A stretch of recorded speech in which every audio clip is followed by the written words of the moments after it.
All right, so there were some questions about how to create free-form shapes in the software using, I'm going to just go with Illustrator. Um, and I think for the most part we've used rectangles, ellipses, some stars, and some polygons. So how to create shapes on your own. I know there's a lot of different ways to do it, but the way I like to do it is using the pen tool.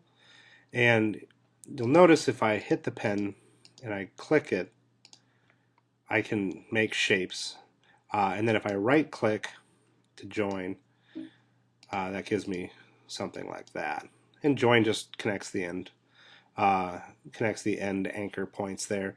You'll notice here it's blue. Let's make it, or it's white. Let's make it black, and then turn the stroke off just so that we have our shape here. Let's see, using the pen tool, I've also found that it's pretty easy to make shapes by, instead of just clicking it, you hold it, and you'll see it actually gives you your sort of handles there. And then you can adjust the curves as you go. And it's very similar to the first one, except by holding the button down, it gives you these anchor points. Right? And then I'm going to put my last one there, right click those by clicking on them there. Okay, seems as if it doesn't really care much for that. And then from there, you can take it and holding down, I guess on a PC it might be Option Command. On an Apple it's Alt Apple or Option Command. And then you can copy it. You can rotate it. Hold the Shift key down and grab the corner, and it'll scale it down for you. You can do some nice effects with that. Let's see. I don't want to be there. Let's go back. Yeah.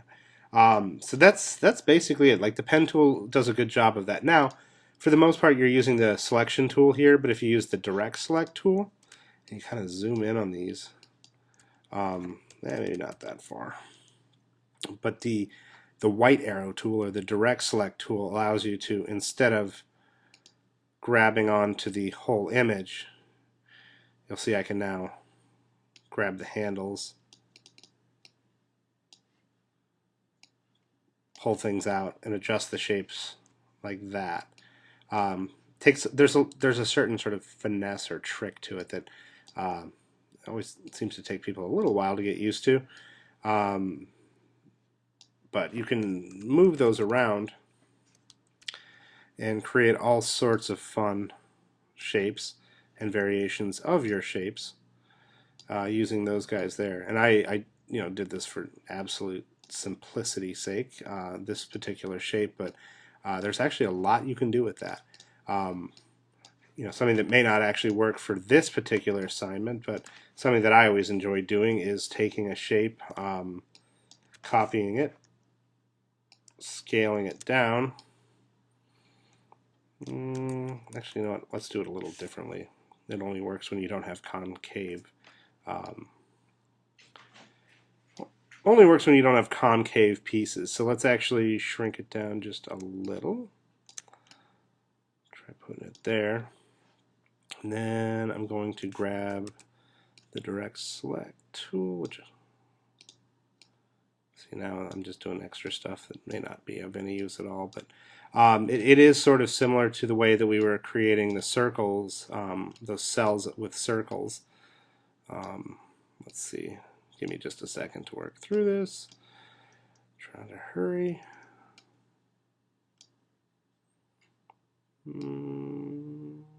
Bring you in there.